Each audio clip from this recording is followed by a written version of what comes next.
여러분의 집에서 가장 넓은 자리를 차지하고 있는 물건은 뭘까요? 옷장일까요? 냉장고일까요? 아닙니다. 언젠가입니다.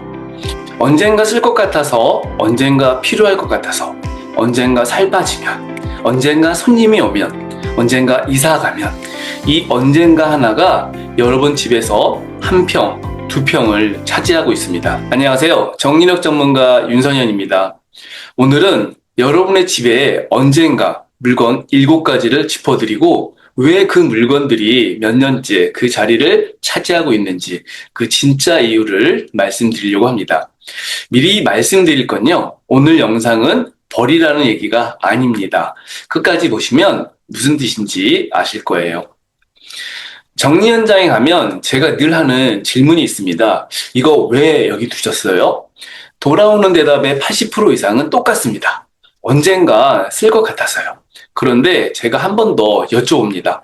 그 언젠가는 언제인가요? 그럼 대부분 웃으면서 이렇게 말씀하세요. 글쎄요. 바로 여기에 답이 있습니다.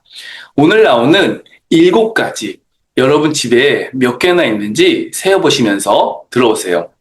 첫 번째, 살 빠지면 입을 옷입니다. 옷장 안쪽 깊숙이 지퍼 안 올라가는 그 바지. 3년, 5년, 10년이 된 분들도 계실 거예요. 그 옷을 못 버리는 이유는 옷이 아까워서가 아닙니다. 그 옷을 버리는 순간 살을 뺄 거라는 내 계획도 같이 버리는 것 같아서죠. 그런데 반대로 한번 생각해 보세요. 그 옷은 매일 아침 옷장을 열 때마다 너 아직도 그대로네? 라고 말을 겁니다. 응원이 아니라 잔소리예요. 두 번째, 손님이 오면 쓸 그릇과 이불입니다. 손님용 커피잔 세트, 손님용 이불, 손님용 수저. 여쭤볼게요. 마지막으로 손님이 오신 건 언젠가요? 그때 그 그릇을 꺼내 쓰셨나요? 요즘은 손님이 와도 배달을 시키거나 자고 가는 손님은 거의 없죠.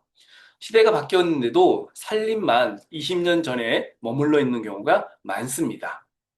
세 번째, 고쳐서 쓸 물건입니다.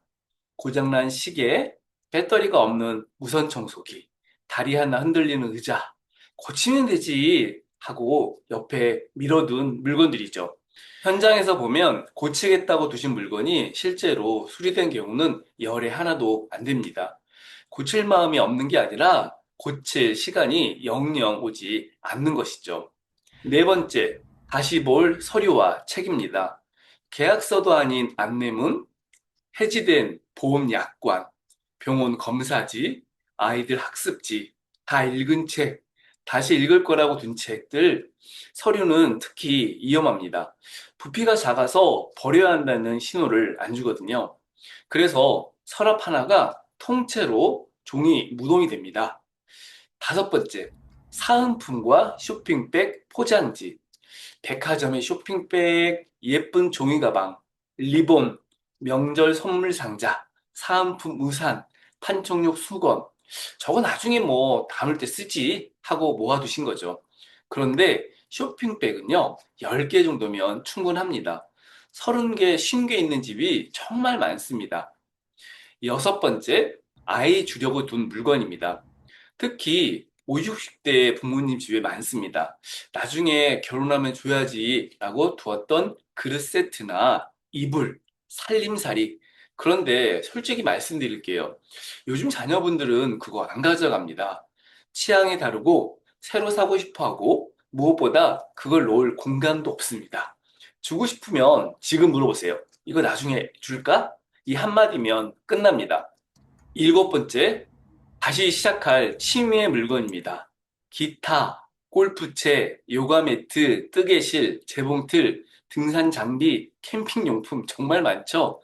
한때 좋아했던 것들입니다. 그래서 더 못 버리죠. 이건 물건의 문제가 아니라 그때와 나와 헤어지는 문제입니다.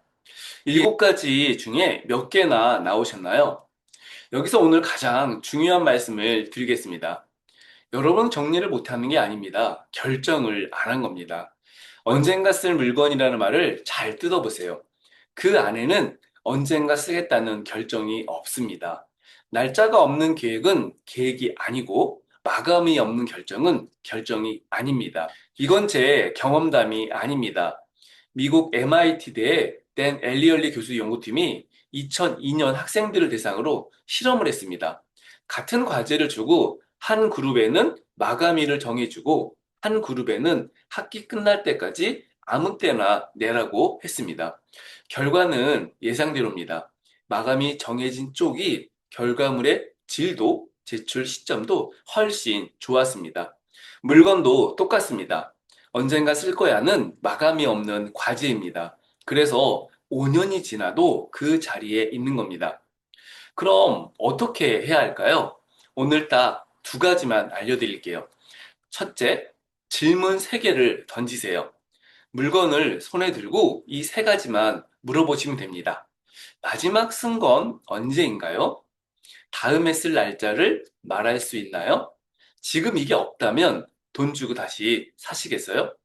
특히 세 번째 질문이 중요합니다. 사람은 이미 가지고 있는 물건의 가치를 실제보다 훨씬 높게 여깁니다. 노벨 경제학상을 받은 데니얼 카너맨 교수팀의 연구에 따르면 사람들은 자기가 소유한 물건들을 남에게 팔 때, 살 때 약 2배의 가격을 부른다고 합니다. 바로 소유 효과라고 부르죠. 그러니까 여러분의 눈에 아까워 보이는 건 당연한 겁니다.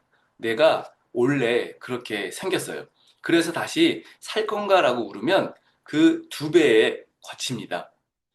둘째, 언젠가 상자를 만들어 보세요. 버릴지 말지 도저히 결정이 안 되는 물건요, 억지로 버리지 마세요. 대신 상자 하나에 모으고 겉면에 날짜를 쓰세요.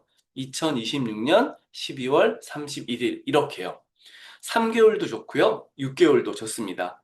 그 날짜까지 한 번도 안 열어본 상자는 그날 열지 마시고 그대로 두시면 됩니다. 이게 왜 중요하면요.